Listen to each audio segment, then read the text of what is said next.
नमस्कार दोस्तों, आशा करता हूँ आप सब कुशल मंगल हैं। दोस्तों, आपका साथी मनीष स्पिरिचुअल सी चैनल में आपका फिर से स्वागत है। आज एपिसोड 102 अध्याय 2 के अंतिम दो श्लोक का आज हम अध्ययन करेंगे, श्लोक 71 और 72 पर। इसके बाद हम अध्याय 3 कर्म योग की शुरुआत करेंगे। तो दोस्तों, आज दो श्लोक 71-72 शुरू करने से पहले इन 5 सेंटेंसेस को समझते हैं। तो पहला है कि let go from physical desire. दूसरा है कि we should try to detach ourselves. तीसरा है बैलेंसिंग एंड कंट्रोलिंग सेंसेस। और चौथा है कि मैं के प्रभुत्व को छोड़ना, कि मैं हूँ, मैं सब कुछ हूँ। और लास्ट और पांचवा है कि not diluted means we are on the path of liberation. तो अगर हम लोग भागवत गीता के अभी तक के संदेशों को देखें तो हम पाएंगे कि स्वामी विवेकानंद जी गीता से काफ़ी प्रभावित थे और उनके विचार और उनके संदेशों में हमें गीता से मिलता जुलता संदेश मिलता है। हम सबको यह जानना चाहिए कि इच्छाओं पर जीत के बिना कोई मोक्ष नहीं प्राप्त कर सकता है और कोई भी इंसान मुक्त या आजाद नहीं है जो चीजों के बंधन में है। So everyone should know that there is no salvation except through the conquering of desires, and that no man is free who is subject to the bondage of matter. तो दोस्तों, श्लोक 71 और 72 पर चलते हैं। भगवान श्री कृष्ण के संदेशों को समझेंगे, लेकिन उससे पहले आपसे निवेदन है कि आप मेरे चैनल को लाइक सब्सक्राइब करें और अपने मित्रों के साथ भी शेयर करें। विहाय कामान यह सर्वान् पुमान् चरति निःस्पृह निर्ममः निरहङ्कारः स शान्तिम् अधिगच्छति। एषा ब्राह्मी स्थिति पार्थ न एनां प्राप्य विमुह्यति स्थित्वा अस्याम् अंतकाले अपि ब्रह्म निर्वाणं रक्षति। तो भगवान श्री कृष्ण अर्जुन को संदेश देते हैं और बताते हैं कि जिस मनुष्य ने अपनी सभी भौतिक इच्छाओं का परित्याग कर दिया हो और इंद्रियां तृप्त की लालसा, ममत्व के भाव और अहंकार से रहित हो गया हो, वह पूर्ण शांति को प्राप्त करता है। तो कृष्ण जी कहते हैं कि हे पार्थ, इस अवस्था में रहने वाली प्रबुद्ध आत्मा जब ब्रह्म ज्ञान प्राप्त कर लेती है और वह फिर कभी भ्रमित नहीं होती, तो मृत्यु के समय यह सिद्ध पुरुष जन्म और मृत्यु के बंधन से मुक्त हो जाता है और भगवान के परम धाम में प्रवेश करता है। So here in these two shlokas, Lord Krishna is saying to Arjuna that having given up all binding desires, the man who moves around devoid of longing, without the sense of limited I and mine, he or she gains peace. So, hey Parth means hey Arjun. This is what is meant by one being in Brahman. Having gained this, one is not deluded, remaining therein even at the end of one's life, one gains liberation.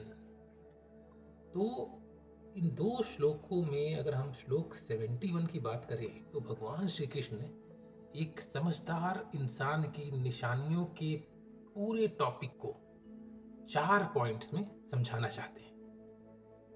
सबसे पहले वो हमसे कर्म योग की technique का इस्तेमाल करके हमें प्रेरित करते हैं और अर्जुन जी को भी प्रेरित करते हैं कि मतलबी इच्छाओं को छोड़ो। इसके बाद वह हमसे उन चीजों की व्यर्थ चाहत को छोड़ने के लिए कहते हैं जो हमारे पास पहले से ही है, जो यहाँ दूसरा पॉइंट है। और तीसरा पॉइंट है कि मतलबीपन का जरा सा भी निशान हमें खत्म कर देना है। और वह हमें चौथे और आखिरी पॉइंट ऑफ व्यू में कहते हैं कि मैंपन और मेरापन या मैं की भावना को छोड़ने के लिए कहते हैं। तो इन चार चीजों को छोड़ने से मिलने वाला मकसद भी यहाँ जोर देने के लिए दोहराया गया है कि ऐसा करने से हमेशा जो शांति मिलती है वो निरंतर शांति मिलती रहेगी। तो इस श्लोक में हम ब्रह्म शब्द सुनते हैं, तो यह जन्म या जाति या वर्ण ब्राह्मण नहीं है। ब्रह्म असल में क्या है? ब्रह्म असल में वह शाश्वत तत्व है जिसके बारे में श्री कृष्ण जी ने इस अध्याय के पहले के श्लोकों में भी बताया है। यह शाश्वत है, कालातीत है, बदलाव से रहित है, बदलता नहीं है और पूरे ब्रह्मांड में ये फैला हुआ है। और जब शाश्वत तत्व की यह अमृत सोच एक नाम और रूप लेती है तो इसे ईश्वर या भगवान के रूप में जाना जाता है। इसलिए अगर कोई कर्म योग की तकनीक का पालन करता है और स्थिर बुद्धि या स्थिति प्रज्ञ वाले व्यक्ति की तरह स्थिति प्राप्त करता है तो वह व्यक्ति ब्रह्म के साथ एक हो जाता है, या दूसरे शब्दों में कहें तो वो अपने आप को पा लेता है और भगवान को भी पा लेता है। तो दोस्तों, निष्कर्ष क्या है आज के अध्याय का? तो अध्याय के निष्कर्ष को समझने से पहले हमने इस अध्याय के शुरू में 5 चीजों की बात की। पहला, शारीरिक इच्छाओं का त्याग करना या छोड़ देना। दूसरा, खुद को इच्छा से अलग अलग कर लेना। तीसरा, सेंसेस को बैलेंस करना या कंट्रोल करना। चौथा, मैं की प्रभुता को छोड़ना है, या मैं जो हम कहते रहते हैं उसे छोड़ना है। और पांचवा, भ्रम में नहीं पड़ना है, यानी मुक्ति के मार्ग पर चलना है। तो संदेश अगर हम लोग अध्याय 2 का देखें तो इसका सारांश है कि मनुष्य का जन्म 2 चीजों के लिए होता है। पहला है कि खुद को पाने और जानने के लिए, और खुद की तरक्की या उन्नति के लिए। और जब दूसरा होता है कि खुद को जानना का मतलब क्या है कि भागवत गीता के माध्यम से जीवन के रूप को समझना। तो अभी तक हमने देखा कि 3 मुख्य बिंदुओं पर हमने अभी तक विचार किया है। पहला है कि सांख्य योग यानी आत्मा का ज्ञान, दूसरा है कर्म योग, और तीसरा है बुद्धिमान व्यक्ति यानी स्थिति प्रज्ञ यानी समझदार व्यक्ति के वर्णन को हमने बार बार देखा है। तो दोस्तों, संदेश क्या है? और हम कुछ वाक्यों के माध्यम से समझते हैं कि संदेश क्या है।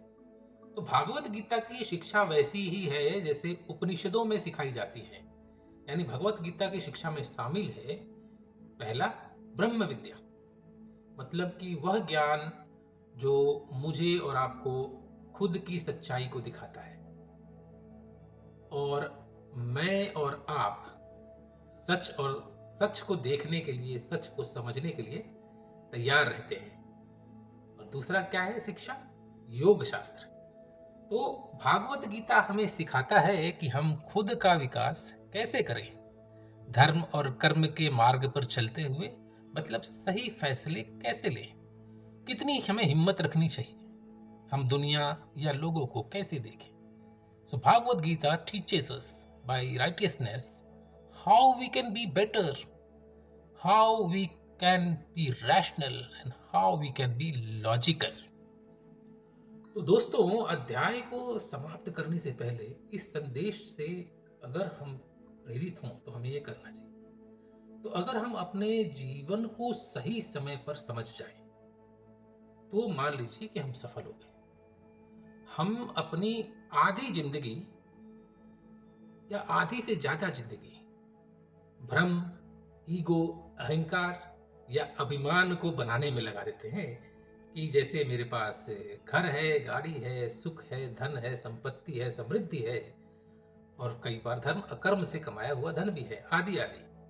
और जब बाकी आधी जिंदगी बचती है या अंत के कुछ क्षण बचते हैं तो हम इस भ्रम, ईगो, अभिमान से मुक्ति पाने में लगा देते हैं और कहते हैं कि वी हैव गेन्ड विजडम।